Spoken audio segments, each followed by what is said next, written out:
berlindung kepada Allah. Awas-awas, kelihatannya biasa nih.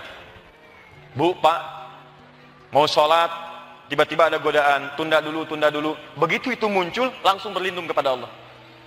Bahasa nabinya dibahasakan pada kita, atau langsung diambil dari bahasa Al-Quran. Rabbi a'udzubika min hamazatis syayatin wa a'udzubika rabbi ay yahdurun. Boleh pakai bahasa Indonesia? Ya Allah, saya berlindung kepadamu ya Rabb dari bisikan-bisikan setan ini. Jauhkan dia dari saya ya Allah supaya tidak menggoda saya.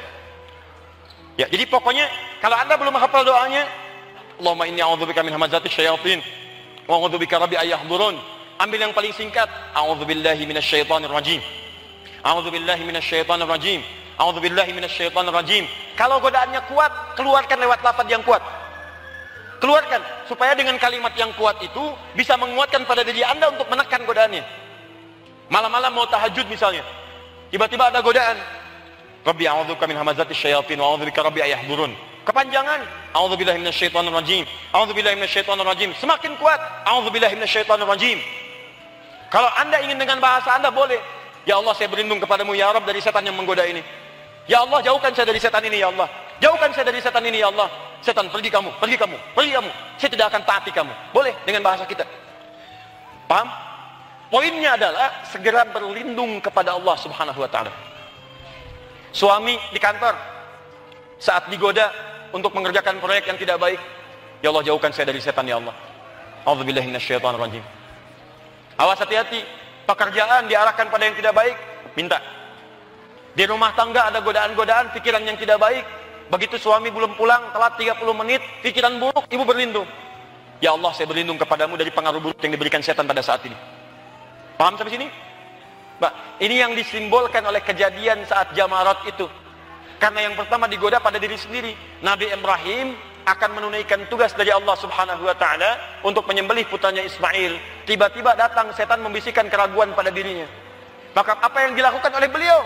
Maka disimbolkan dengan lontaran. Beliau lontar jumrah itu ketika dilontar yang pertama kali, kenapa menggunakan Aqabah? Aqabah itu pada mulanya adalah sesuatu yang sangat besar yang memengaruhi. Tidak ada yang memengaruhi pada diri manusia yang paling besar kecuali dirinya sendiri, nafsu. Nafsu itu yang diaktifkan oleh setan.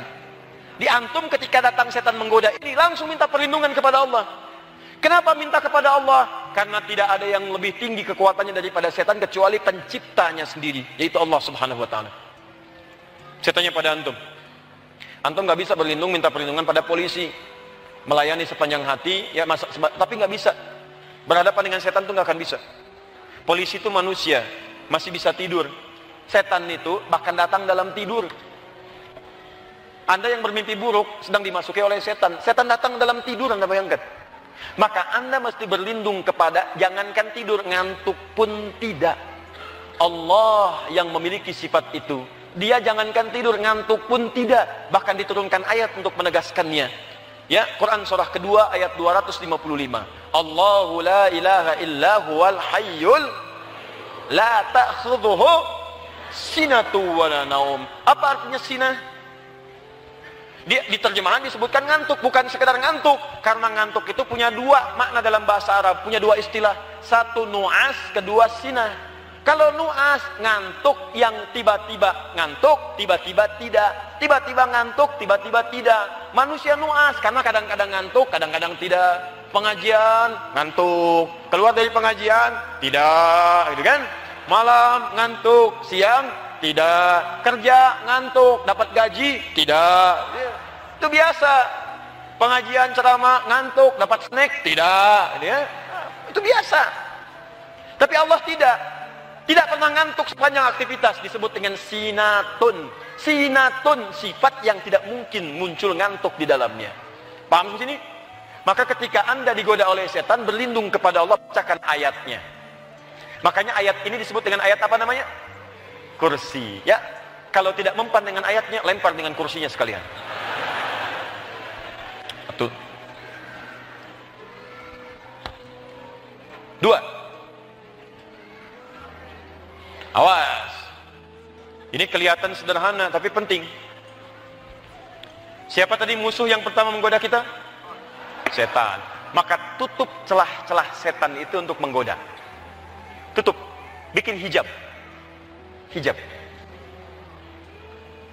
Ada satu amalan yang saat Anda kerjakan amalan ini, dia bisa membuat sekat antara Anda dengan setan.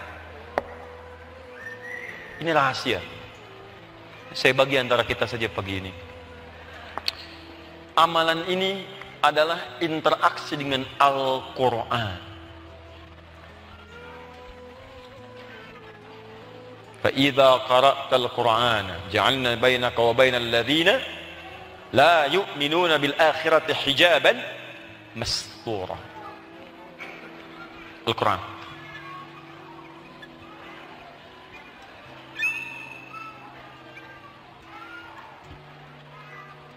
Setan tidak suka dengan orang yang baca Quran.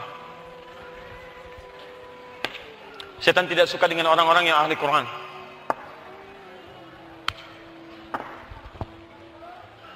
Tahan.